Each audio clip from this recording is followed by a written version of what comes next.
Tales of the Lunaverse, Episode 2, In the Heat of the Moment, by Rainbow Double Dash. Chapter 8, Climax.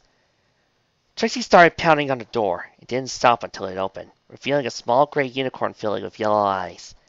Dinky Doo looked more than a little tired, but her eyes widened at the sight of Trixie. Miss Trixie!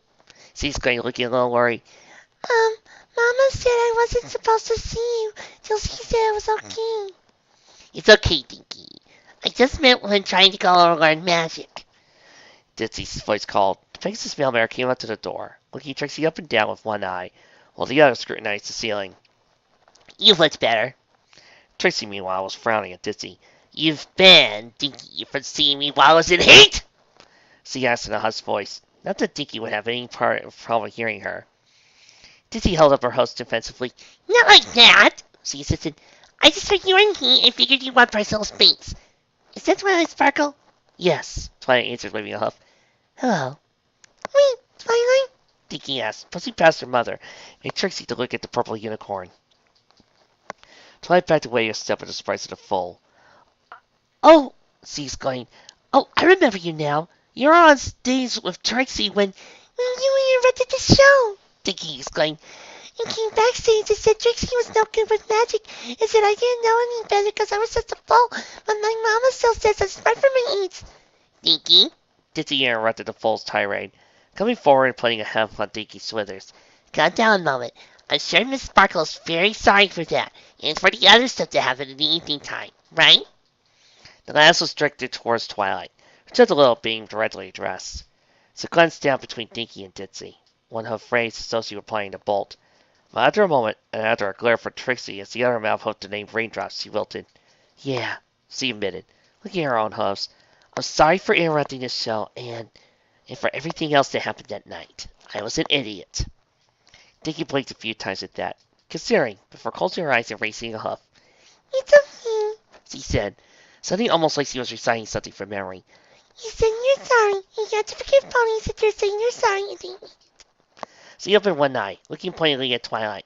Do you mean it? I do. Pinky promise? What? Later! Trixie insisted, ignoring the slight movement she thought she saw at the corner of her eye. As he knew what it was, and really didn't need this situation to go off the rails any further, she looked at Ditsy. I need your help, Ditsy. Raindrops flew off, and I don't know where she is. We were exercising together out in the Whitetail Wood when she kissed me, and what's with that look? Ditsy saw a glare at Trixie suddenly, and stabbed a hoof at Dinky. Trixie looked at the foal, who was glancing between Dinky and Trixie, trying to figure out what she was missing, and the Pegasus, needing several moments to put things together. When she said, she veered back, needing surprise. I meant that literally, she insisted. Exercising, running laps, sit-ups, crunches! Oh, Ditsy said, calling down, looking a little embarrassed. What else did you think you would mean? Asked Dinky confusedly. Her pencil scratched a little. Does this have something to do with me being in heat? Sort of, Trixie said. She wasn't sure how much Dinky knew about the birds and the bees. By her age, Trixie had known just about everything. But then again, she had grown up in New Orleans with a fairly open family, and knew her situation was unusual. Dinky, maybe you should go back inside. Oh, why? Dinky, I know you hate hearing this, Ditsy said, using her muzzle to herd Dinky back into her apartment. But I'll tell you when you're older. Oh. Dinky didn't put up too much resistance, and once the door was closed, once the three mares had trotted several paces away, just in case Dinky decided to listen at the door, Trixie pressed on. Every pony kept coming over, trying to help me, she explained in a low voice, with a little more than annoyance. Lyra and Bonbon wanted me to be a part of their sexual Olympics. Lee brought a bunch of stuff that cannot be legal in this province. What about Carrot Top? Ditsy asked. Trixie shivered, blushing furiously. She was, there when my heat hit me at the spa, while I was getting a massage. Ditsy began blushing at the implication. Twilight as well. Pokey, at least, gave me space, and I guess you were there, too. Thanks for that. But Raindrops, she showed up and had this idea as a workaround. I just exercised and exercised and exercised until I was too exhausted to even think about, and basically do that all week. Ditsy nodded a little. I do the same thing, sort of, she said. Not exercise, really. Just my sissy felt busy around my apartment. I don't let myself stop for a moment. She looked at Twilight. By the way. Twilight's blushed even a little. She said, I had this plan to, maybe steal the element of magic from Trixie. Doesn't work like that, Dizzy said. The elements are a part of us. Tell that to Nihilus. It would have been a good plan! I know that! Twilight said indignantly. No, I had this plan that would have involved using this amulet I found and... She considered a moment, then shook her head. Look, it really doesn't matter. I teleported to her house when she was heat, and then I think it triggered my own heat early. And Trixie's been having such a hard time, and I really didn't want to add to that while she was in heat, since he seems to get it so heavily, and then I didn't want to do anything while I was heat, and I've been doing some thinking, and well, like I said, I'm sorry. Dizzy smiled. I accept, she said. She leaned more forward and nuzzled Twilight a little. Making mistakes. I know all about them. Trust me. Even summoning a space bear isn't really all that bad compared to some things. No pony was hurt. You were sorry. Thanks, Twilight said, returning to nuzzle. Her cheek slid along Ditsy's, and she gently nibbled one of the Pegasus' ears. I've just been alone out there in the woods, all by myself, so cold and alone. It's okay, Ditsy said, wings folding around Twilight and pulling her close. She pulled away from the nuzzle. Don't worry. I can keep you safe. The two kissed. Trixie? Twilight asked. Trixie blinked, saw the illusion she had constructed, let out a yelp, turned, and slid her head into the nearest wall. The world spun a little after that, and the next thing she was aware, she was on the floor, looking up at Twilight and Ditsy. Both of them looked concerned, but were also blushing furiously. Trixie let out a groan, closing her eyes. She was blushing at least as brightly as them. She was also drooling a little, and wiped it from her mouth, even as her hind legs visited, trying to almost rub out the heat she felt between them. Or fan the flames, more likely. She wasn't really in control of that anymore. How much of that was? My apology, Twilight said, and Miss Deuce accepting of it. And you wondered why I didn't want Dinky seeing you, Ditsy noted. Trixie might have strenuously objected, if not for the fact that she had been losing favorites like that all day without warning it. Fair point, she said, rolling over climbing to her host. Okay, Ditsy, come on, before I traumatize myself and every pony around me more. Short version, Raindrops kissed me earlier, and I think she likes me. Trixie ignored the giggle for Ditsy at Trixie's worry. But I was too shocked at the kiss to do anything, and before I could stop her, Raindrops flew off because she thought she had taken offense of me. She's not home. What do you need me for? Ditsy asked, following as Trixie and Twilight both drive from her apartments and out to Ponyville Street. Outside, the night had fully settled on the town, and the moon was just beginning to rise fully over the horizon. Well, you know every pony in town, Trixie said. You've known Raindrops longer than me. She's not in Whitefield Wood, I know that. Where would she go if she just wanted to be alone? You're also a Pegasus, so that helps. In case she's hiding on a cloud or something, Twilight noted. Just start digging some stuff up, Trixie said. I'm going to get Shirley and Lyra and Bonbon and Pokey. Raindrops' parents think that I should give her space, so they're no help, and maybe they're right. But I can't just leave Raindrops thinking that she's taken offense of me. I can't leave her thinking that she hurt me somehow. She didn't! So you're basically going to try tearing the town apart to look for her? In the middle of the night? Yes! Trixie exclaimed, turning on Trixie. Raindrops is my friend. I can't lose my friend! I'm just saying, can't just wait until Trixie! Ditsy, Twilight, and Trixie all froze at the voice. Trixie knew that voice. Even if magnified, it was put to weight in the full 40,000 years of its haze behind it. She knew it quite well, in fact. After all, she had lived in Carolot Castle for the past 10 years before moving to Ponyville, and the owner of that voice had been all but her surrogate mother in that time. Luna was not like her sister. When she made her entrances, they were once suitable, yet jarring. Trixie, Ditsy, and Twilight all turned to look to the origin of the voice, found Princess Luna simply standing there, standing in the street as though she had been there the entire time, mane glittering with starlight and wings spread wide in imperious authority. Ditsy and Twilight both yelped and bowed a little out of instinct. Twilight began to sweat visibly. Luna, however, had her eyes locked on Trixie. Trixie, I've given you these past 4 days to respond to me, Luna noted gravely. I do not like being ignored, least of all by... Luna, perfect! Trixie exclaimed, dizzy up to her mentor. You're exactly the mayor I need right now. What? Luna asked. She had perhaps expected anger for Trixie, or fear, or embarrassment. She had not expected Trixie to dazzle up with her look of determination and relief. It didn't seem quite prepared to handle it. Trixie, you've been ignoring your appointed duties as representative of Ponyville. That's a very serious... Yeah, hang on, Trixie interrupted, holding up one hoof as she looked back to Dizzy and Twilight. Okay, new plan, she said. Ditsy, get up a list or something of places that Raindrops is likely to go, and I'll get everybody else. We'll get together and start looking. Luna, you'll do that neat split body thing you can do, and one of you will go with us while we search. Search? Luna asked. Trixie ignored her for the moment. If any pony finds Raindrops, that Luna can get back to the one that's staying with me. You and your clones are in constant contact, right? Not normally, Luna said, raising an eyebrow. Though I can't if I choose, but... Great! Trixie exclaimed. Okay, once we find Raindrops, Luna or Twilight can teleport me to her, and we can start this whole thing out. Sounds like a plan! There was a moment's pause as Dizzy looked between Trixie and Luna. The latter was glancing about herself, confused, even more so every time her eyes fell on Twilight's sparkle. Trixie, however, had a look on her face that was a mixture of determination and desperation. A pony who really needed help from her friend right now. She rose from her bow and nodded to Trixie. I'll kick it and Pokey and Cheerly. You get Iron and Bonbon. It'll be faster, Ditsy said. I'll also get Rainbow Dash. If anyone can search the town quickly, it's her. Maybe Pinkie Pie, too, Trixie said, as though Barbara couldn't believe her own ears as it suggested. We might have to hit up the farms as well. If we do, we'll start with Carrot Top and work our way from there. Dizzy gave a salute and galloped off in one direction. Trixie went the other, leaving behind Twilight and a very confused Lunar princess.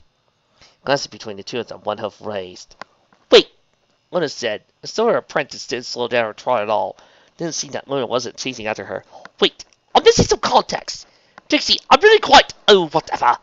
Luna rolled her eyes, resolving to wait for her steward to return. We'll talk about it later. There was a lavender-hued flash and a puffer behind her. Luna glanced over her shoulder and found a distinct lack of a purple unicorn. Finding her horn glowed, and there was a midnight-hued flash and pop. Twilight reappeared. She looked around confused in a moment, before blinking a few times at Luna, then smiling weakly. Sorry, she said. I had to try. Luna stared at the unicorn. Your family is very worried about you. I know, Twilight said, sighing. I've been an idiot. But for the record, I think I was going to turn myself in anyway after tonight. And I'd like to help out Trixie first, if that's okay. Luna nodded. On one condition, she said, turning around facing Twilight. What in the Tigers is going on? Gathering every pony in one spot had been an interesting experience, especially as they kept exclaiming in surprise at the presence of Luna and Twilight. Though the exclamations were mute in the case of Lyra, Bonbon, and Rainbow Dash, all three of them were apparently still exhausted from their experiences of a few days previously, which Trixie might have thought made sense if she allowed herself to give any thought of it at all, which she emphatically did not. Rainbow Dash had even stepped things up and called several of the nighttime weather patrol to help with the search. It's a quiet night, the polychromatic Pegasus said, explained. And besides, I can't let my best worker wallow in a hole somewhere. Then nothing would ever get done. Trixie hadn't been genuinely surprised at the positive way in which Dash referred to Raindrops. The relationship between the two was difficult to parse. There was obviously respect there at least. Dizzy had made up a list of places Raindrops might be hiding in town, but the list was woefully short. It had been exhausted in under half an hour. But it did, at least, serve to alert every pony else in town to Trixie's efforts. The next thing she knew, it seemed like the whole town was awake, searching rooftops and back alleys and gardens, and everywhere else sighing for a jasmine-coated Pegasus. The sense of community was strong in Ponyville. Though Trixie couldn't help but think that the Princess Luna herself was part of the search was lending it some weight. Trixie thought she might have heard a song or two about searching in there, but she pointedly ignored them, and didn't take part as she looked. Oh, I was kind of hoping for a nice song here. Internally, Trixie was tearing herself apart. This was her fault. Her fault. Yes, Raindrops had been the one to kiss her. Okay, maybe it had been something like a cheap shot, pulling this while Trixie was in heat and vulnerable. But Trixie had been the one too shocked, too dumbfounded to react, to make it clear to Raindrops she didn't feel like when she had been taken advantage of. It quickly became apparent that Raindrops wasn't in town, or in the skies directly overhead. The search rapidly began moving outwards, then to surrounding fields and farms.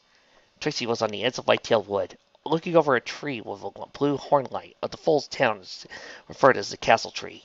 So he heard some pony, Lyra, call her name. Trixie! The big green unicorn was claiming as he came running, bonbon in tow and horn glowing gold to provide light. Trixie didn't question how the two had found her. She seemed to have misplaced that Luna was following her. As he looked down from where she was, amidst the branches of the castle tree, about 20 feet up. Trixie, we found her! We were at the edge of this apple grove, and then there was a wheat field with a big rock in the middle of it. She's there! Trixie had already begun scrambling down from the tree at Lyra's appearance, earning more than a few scrapes, and fraying her cape and hat a little more than a little. She paid the damage no mind as she dashed up to the two. Where? She demanded. Come on! Bonbon responded, turning and galloping off, Lyra and Trixie in tow. Did you say anything to her? Trixie asked. Did she say anything to you? Lyra shook her head as she ran. No. Once we get Bonbon spotted over her, if we came and got you, pretty sure if we tried to talk to her, she would have just flown off. Trust us on this one, Bonbon said. It'll have to be you, and just you. We'll keep any point from interrupting. Trixie nodded as the three continued to gallop. It took several long, hard minutes that seemed to stretch forever. But eventually, Trixie found herself on the other side of the wooden fence. It separated the dirt wood under her hooves from a field of golden wheat that lay slightly in the nighttime breeze. Trixie froze. She could see the rock, but not raindrops. So she thought she heard some pounding that might have been hooves stomping dirt. She looked at Lyra, then Bonbon. What if she doesn't want to see me? She asked. Suddenly her resolve to see raindrops had set things right evaporated. Faced with the possibility of seeing raindrops now, seeing her angry or worse in tears, hearing her say that she hated Trixie, all of Trixie's confidence evaporated to nothing. Won't know unless you try, Bonbon responded, before Trixie's self-esteem could seem getting lower. She got behind Trixie, gave her a light push. Go on, keep moving. I think I hear some ponies coming, Lyra said, looking up the road. She could see the glow of horns and lanterns coming up the road. More eager searchers. I'll let them know to hold off. She galloped off, though not before giving a wink to Trixie. Trixie swallowed again, then nodded to herself, climbing over the fence, carrying over to the rock, towards raindrops. Trixie let the glow of her horn die down, and moved cautiously around the rock in the white field. She found herself staring at the jasmine-colored Pegasus, finding herself staring at the ground as she kept, facing her two front hooves that driving into the ground, muttering, Stupid! Stupid! Stupid! Herself again and again, voice shifting every now and again, only the light of the moon and stars to go by. Trixie couldn't see Raindrops' face, but the tone of her voice and the way she hung her head spoke volumes.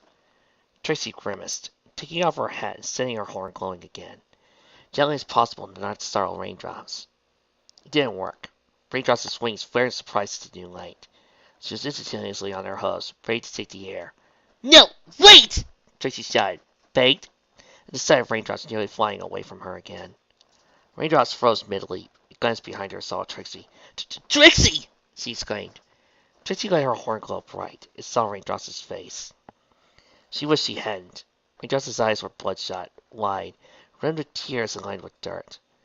The last likely rubbing them continuously pounding her hooves to the ground. Trixie glanced down and saw that Raindrops managed to dig quite deeply.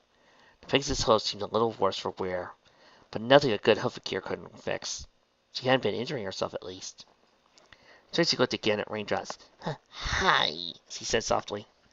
Raindrops blinked a few times, rubbing the tears from her eyes again. She stirred, before closing her eyes tightly, turning around, at least once again flaring as she lifted herself from the ground. I'm sorry! Wait! Trixie exclaimed, not letting Raindrops escape again. She leaped forward, grabbed Raindrops' tail with telekinesis, hooves, teeth, and all, pulling the Pegasus towards. Raindrops let out a yelp of pain at that. Nice job, Trixie, the unicorn thought, and he seemed to redouble her efforts to get away. Raindrops was a fast flyer, but she was a strong one. Trixie felt herself being lifted off the ground and carried dozens of feet before Raindrops had the presence of mind to land. When the pony directly beneath her, though, she ended up falling up in a heap, and Trixie fell down after her, landing down next to her in a tough one wing. Raindrops let out another cry of pain. Trixie was off of her in a moment. Hose out of her mouth as the glow to her horn died down to nothing. Breaking one of Raindrops' wings was the last thing she needed to do. Oh no, she said. I didn't. Did I? Raindrops rolled over easily enough, though, flexing and unflexing the wing. No, she said. One hoof moved across the ground, came up to holding something large and jasmine, a little rumpled. No, wing's fine. Except for this feather you pulled. They grow back. Trixie got out of breath and realized he'd been holding, but the breath was a trembling one, and a lump was forming in her throat. Suddenly felt tears in her eyes, even knowing raindrops was flying. I'm sorry, she said. I'm sorry, I screwed up again, I'm sorry. I hurt you and I'm a horrible friend, and I'm sorry. She threw herself into raindrops again, careful to avoid her wings, and buried her face into the Pegasus' neck. Raindrops' wings flared in surprise at the accent. You're sorry? She asked, pushing Trixie away. What? I'm the one who couldn't keep a lid on her own stupid hormones. I'm not even in heat. I have no excuse. I knew you were heating. I dragged you out the Whitetail Wood. I knew I said it was for exercise, and it was, and I did want to help. She said, choking back on tears of her own now. But I was hoping that one thing would lead to another, and I took advantage of you, Trixie. No, you didn't, Trixie insisted. Yes, I did. No, you didn't. I don't feel taken advantage of. Well, you should, 'cause I did. Raindrops beat her wings a few times in anger, so she didn't take off. I don't, though, Trixie said, wiping her eyes. I was surprised, that's all. I'm sorry, Trixie Raindrops looked away. I'm sorry that I kissed you. I'm not, Trixie responded. Raindrops looked back to Trixie at that, eyes wide. She fidgeted a little as an awkward silence began. She didn't let it very far as she spoke. She asked, tapping her hose together, wings twitching in agitation. Does that mean that you like me too? Trixie stared at the bulleted question, wincing. Raindrops noticed, and her wings sagged low behind her head. I don't know, Trixie said finally. I mean, right now, right here, she shivered, glancing away from Raindrops herself. Right now, what I really want for you is just to bowl me over and have your way with me, or maybe bowl you over and have my way with you. Stupid heat. I know you've been attracted to mares before, except when I'm in heat, but that might just mean that I've never met the right one, and I know I do admire you. Your strength, your honesty. I'm not like that. I wish I could be. Tracy put a huff on the Raindrops' chin then, looked at her face and looked back into her eyes. I guess that's what I'm saying is I don't know. But I want to find out. I really do. I know I do. Raindrops looked over at Trixie, and she took in a deep breath and let out slowly. I have the weekend off, she said. Your heat should have passed by then, right? And a nod for Trixie. Raindrops pressed on. How about we go to Caroline on Saturday? Get deer, see a play, or one of those new moving picture things.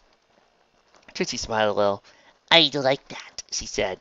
Before she thought better of it, she leaned forward, pressing her lips against Raindrops' own, causing the Pegasus' wings to flare in surprise. The kiss didn't last long for a second anyway, as Trixie pulled backwards, smiling a little. It's a date, she said.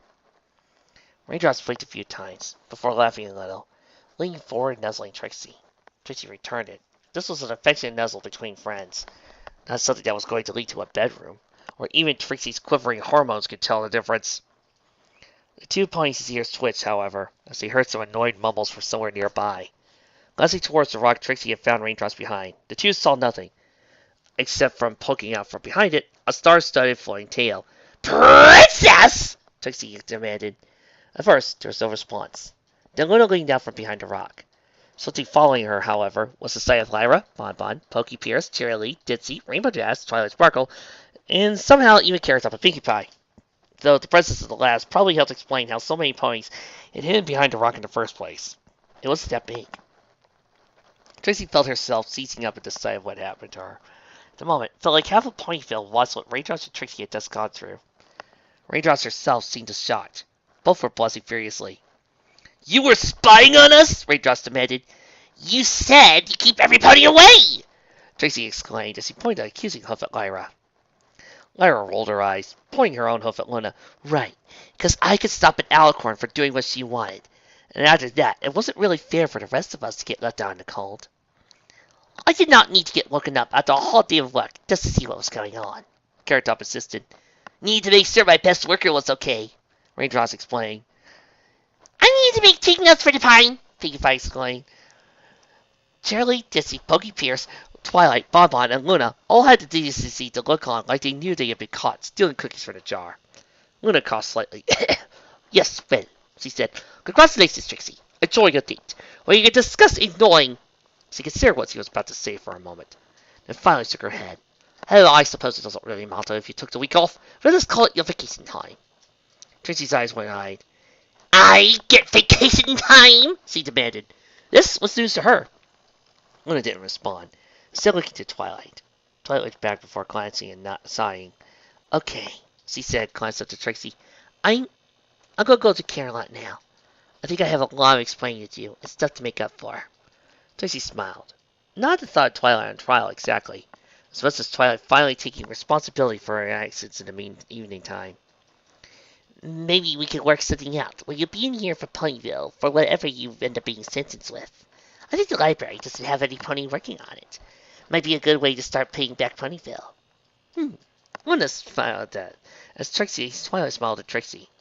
Whatever the thought of working in the library, or the fact that she and Trixie appeared to have come along sort of friendship, Trixie wasn't sure. There is symmetry there, you see. Come along, Twilight. A horn glowed blue, and the purple unicorn and midnight alicorn disappeared in a flash and a pop.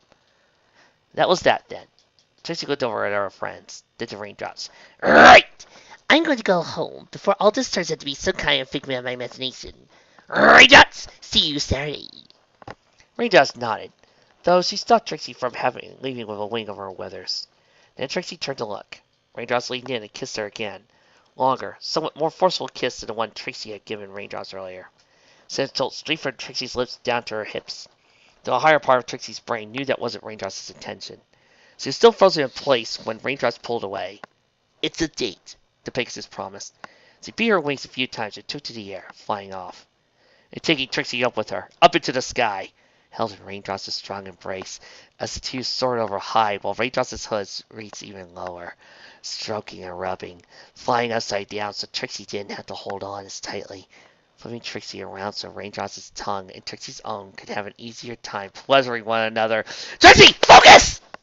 Trixie regained her senses, and managed to hold her hose in place, though her tail and hind legs were twitching a little. Just in time to watch Raindrops disappear into the night sky. More to the point, just in time to watch the muscles on her flank and head corners stretching and retracting with each wing beat. Trixie swayed a little bit, before glancing at her collection of friends who were still there.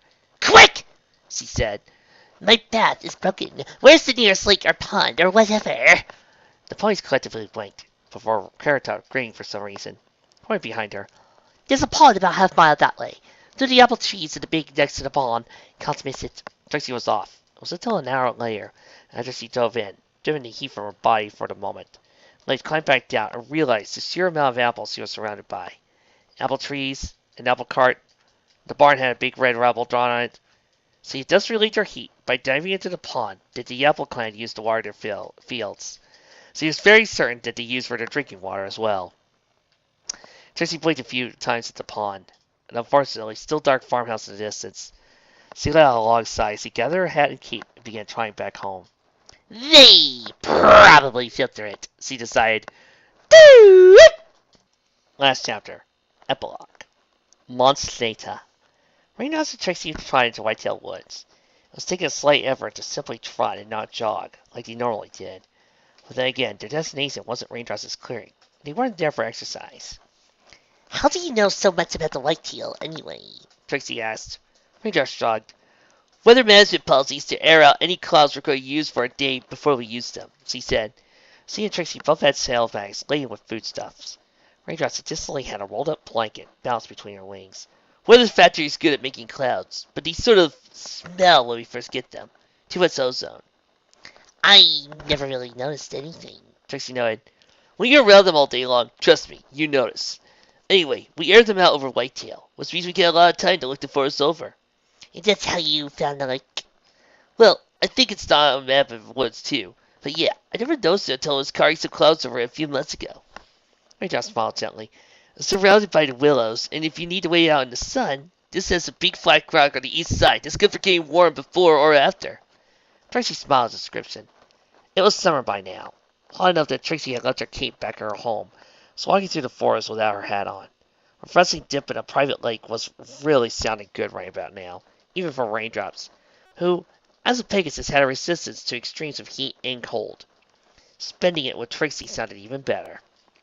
On a whim, Raindrop stepped closer to Trixie, extending a limb over Trixie's withers. Despite the heat, Trixie had smiled, moving closer to Raindrops as well.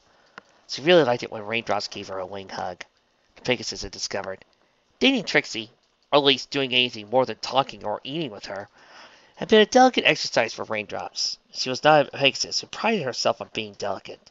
It didn't really help that Trixie was the first pony she ever dated, though the fact that Trixie had never been with any pony herself, at least, meant both of them were treading unknown waters together. It had taken time, but Raindrops had been able to discover Trixie's boundaries. She didn't mind being touched in general, and kisses were fine too, as was nuzzling. Raindrops found she didn't mind either signs of affection either, as long as it didn't get too rough or go on too long. A nuzzle at the neck here, nibble on the ear here, that sort of thing didn't set off or repulse her. They even slept together, in a literal sense. Falling asleep on Trixie's couch one evening, Trixie curled up under Raindrops' wing. Oh, so sweet! It was fine by Raindrops. Despite their worst start ever, as their friends called their first kiss and chaos that followed, the two of them had been working out great. Trixie was a mare that Raindrops could open up to. Who knew that Raindrops was more than just anger and hate? Though that had taken some work too, several months previously. It had been rocky, but one relationship was it at times. Raindrops society simply gotten all their rockiness out of the way at the beginning. From here on in, it would be smooth sailing. Trixie stopped. This is it? She asked. Voice sounded off for some reason. Raindrops looked down at the lake, smiling for her face. Yeah, wait, what? Raindrops blinked several times in rapid succession, but doing so did not change what she saw. A lake, about half a mile across, surrounded by willow trees. Broad rock on one shore that was perfect for sunbathing if you had a taste for that sort of thing. A tri-masted galleon with its sails tucked away and anchored down. Its masts waving a curious mixture, the naval sign of Equestria, and a black and skull-shaped crossbones on the pirate flag, so the latter seemed almost cartoonish in appearance. The ship's stern had the name R.E.S. Hispaniola written on it in powerful, proud letters. What? Raindrops asked, crying for us. What? I take it the ship's new. What's this? Raindrops demanded. She was about to take to the air when a pair of ponies appeared beside the ship. One was an Earth Pony stallion, tall and somewhat thin, though his muscles well toned. He was predominantly white, but his splashes of brown across his body, including one over his eye. All his mane and tail were brown, his mane held up by his eyes by a banana. Cutie mark was a compass. The other was a unicorn mare, gray with a slight lavender tint, yellow mane and tail, and yellow eyes. Her mane was tied back with a pink bow. Her flank, meanwhile, displayed a cutie mark of 5 4-pointed circles, one big one with 4 others arranged around it like a slight crescent. The mare's eyes glanced over to Raindrops, then to Trixie. Trixie! She exclaimed, eyes wide as her horn glowed, and a flash of lavender tinted top. She disappeared from the ship's deck and reappeared on the ground in front of Raindrops and Trixie, causing the two mares to stumble backwards in surprise. Trixie, thank the stars I found you! Dinky! Trixie exclaimed, looking as surprised as she backed away. Raindrops looked between Trixie and the new mare, blinking confusion. Wait, what? She asked. That's Trixie, that's not Dinky. I'm not your Dinky, the mare explained, cutting a motion with one hoof. I'm Dinky, from the future. Look, it's a long story. Trixie, you have to come with me. Wait, Trixie exclaimed, stepping closer to Raindrops. Wait, hang on. Me and Raindrops is king here. We're supposed to be on a date. What about Raindrops? She could come too. Dinky said, horn glowing. Raindrops' world was a lavender flash for a moment, and when it cleared, she found herself standing on the deck of the ship. She looked at the spots-coated stallion. Hello, she said, his accent trying on this. Name's Spitspeak. Have we met yet? Raindrops ignored him, looking instead to Dinky and Trixie. Dinky, Trixie said, what's going on? Does something happen to me in the future? Dinky shook her head, and looked at White Host's stance, the horn glowing brightly as he began to pull at the ship's anchor. No, Trixie, you're fine. And Raindrops too. It's your kids! Something has to be done about your kids! Raindrops flickered her weird back in surprise. What? She demanded. We'll explain everything once we get to the future, Fiskling said as he trotted over to the wheel of the ship, getting behind it confidently. Ready when you are, Dinks! Okay! Dinky responded, horn glowing brighter and louder, and as he glowed beginning to wash over the ship. This is insane, Raindrops said, stopping one hoof, glanced over his side. You're a completely landlocked lake. There isn't any water to sail down. All you people know this is coming, don't you? Sails? Dinky asked, casting a bright smile at Raindrops. The ship began to shudder, and Raindrops suddenly felt as though she was rising. When a glance over the side of the ship confirmed that they were lifting off into the sky, like the ship was being pulled off by a balloon. Dinky's smile brightened at the look of Raindrops' face. Where we're going, we don't need sails, she said, as the ship launched itself into the sky. And if you're playing the Back to the Future music, thank you. Ah, What a fun way to ease ourselves back into the useful motif of doing Lunaverse stories. Eh, this is a fun little side alternate story. A look at, well, a mare who is technically, canonically asexual going into heat. It takes a while to actually look at some of the, well, typical dirty jokes, while at the same time introducing some fun little relevant side gags. I also like the use of the ship term at the end, and overall, just a fun little story. And a perfect way for me to say, welcome back, old friends! It's time for us to get started. Next time, ooh, who's going, who's going to do the next week's episode introduction? I don't know. I mean, we've all done it at least once, haven't we? Well, I could. No. Somebody. Next time, Journey to Tamerlane. Yeah. Grogar's in the house, bitches. Check it. See you then, guys.